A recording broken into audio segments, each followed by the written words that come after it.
waxaa farxadii ah in aan halkan ku qaabilo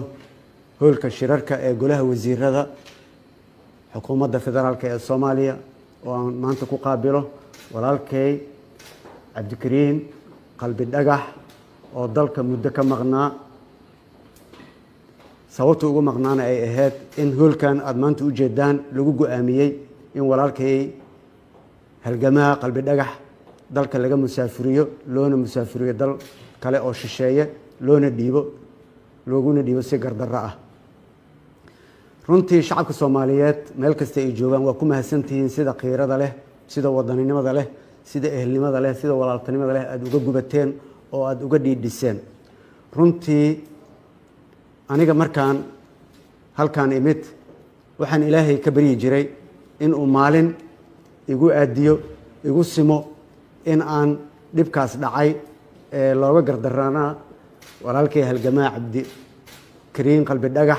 si xaq darrada loogu dhiibo dal shisheeye aan xuquuqdiisii muwaadinimo dalnimo aan dib ugu soo celiyo waxaan ka codsanayaa inuu nacafiyo waa ka xumahay raggii dhibkaas geystay inay maanta joogaan xukuumaddii iga horreysay iyo madaxdii iga horreysaba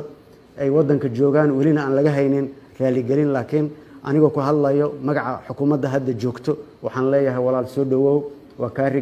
kaa raaligelineynaa dalkaagii hooye ayaad joogtaa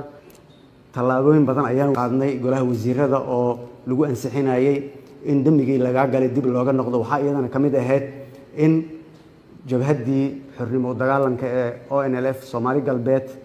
aan iyadana dhahnay